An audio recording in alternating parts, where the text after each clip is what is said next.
guys, Sandra here from Create in Spain. Now today I am going to be doing a stamp making video.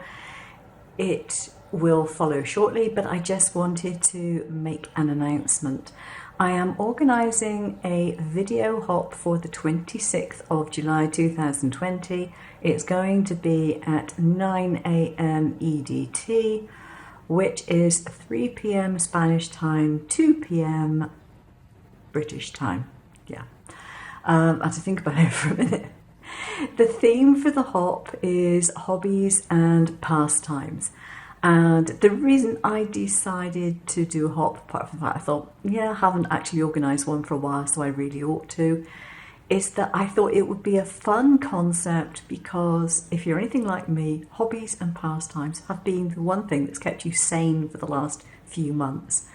Being cooped up, being not allowed out, not being able to do exactly what you want to do, hobbies and pastimes have become definitely more popular, although obviously they were popular with me beforehand, but if I hadn't had them, I'd be going absolutely crazy by now.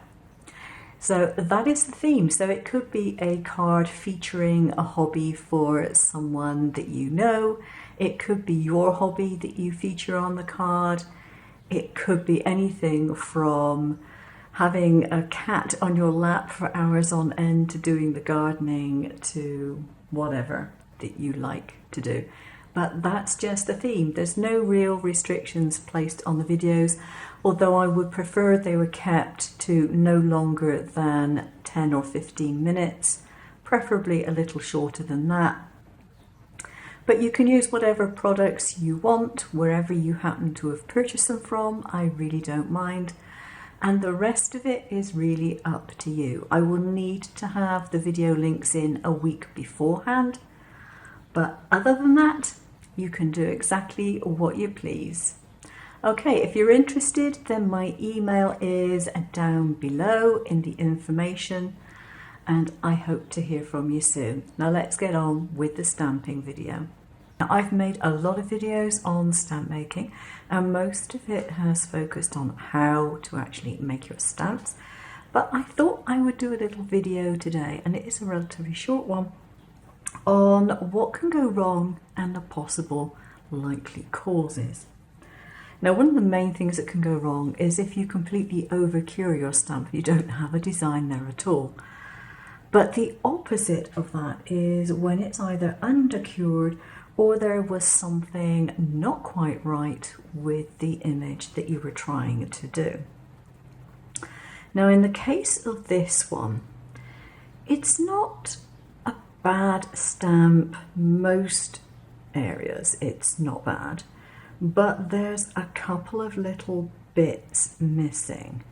There's one piece missing, there's one little dot here missing. And these edges are probably not as sharp as they could be. Now, I happen to know that this particular stamp was made with a paper cutout, but I also happen to know that what happened was when I'd cut it, it got slightly damp and it warped. And that is what has caused some of these pieces to be not quite as sharp as they should be. And it could well have caused that missing dot there, because if the light doesn't go down straight, if it's at an angle, it's not going to get it entirely correct. So that is one possibility. Now, this is what a stamp should be like. It's got clear defined edges, it's got a good bit of relief on it, and that one is fine. That one isn't a problem. This one here looks, to start with, as if it's okay, but if you look very carefully, it's not quite right. There's a piece missing here. This isn't complete. This isn't fully formed. But the other side of it is. Now, there's a couple of possibilities for this. It could be that one of my lamps was failing at the time that it was made, which would mean that whichever side that lamp was on wouldn't be curing properly. And one of the ways of determining whether that was it is by the thickness of the actual base, because the base should be consistent.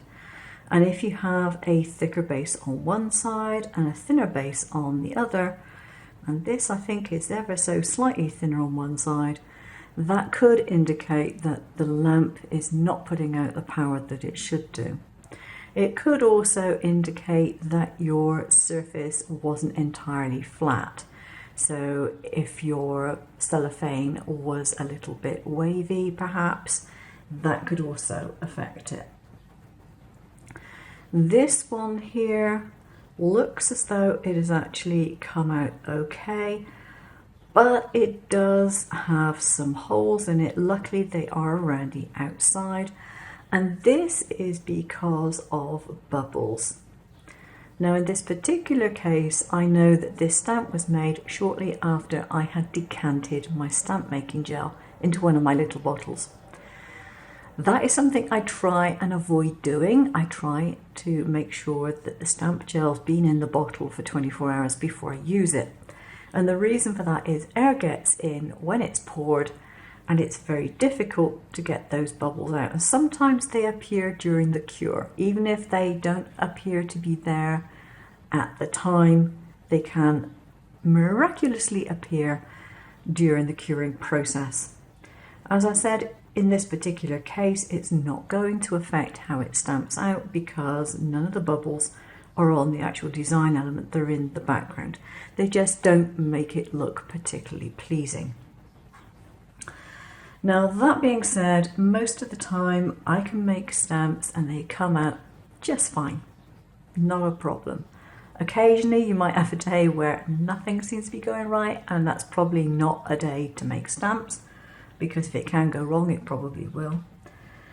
But stamp making in general, once you've got the hang of it, is relatively easy to do. It's a case of sandwiching some things together, curing it for the appropriate time, and then washing out.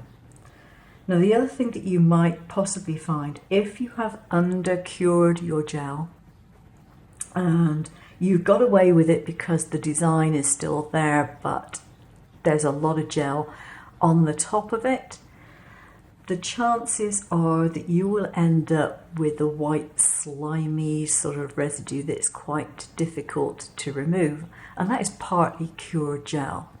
You just have to persevere, scrub away as much of it as you possibly can, rinse it often, and usually you can get away with it. Usually you can get rid of most of it.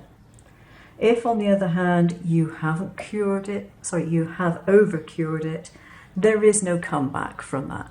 Now, if you want to know more about stamp making, the actual process of it, I have a whole stamp making playlist, gosh that's difficult to say, which I will link down below. I will link the file for these designs as well because they are quite pretty. That one has something missing on here, has a little extra dot around the edge, but I cut it off because it's still basically usable. And you'll be able to make these stamps if you wish, or if you want to, you can just use them as cutout patterns in your card making in general. They will be Design Space compatible, although how easy it is to use SVGs with Design Space, I have absolutely no idea. Thanks for watching. I'll see you again soon. Take care now.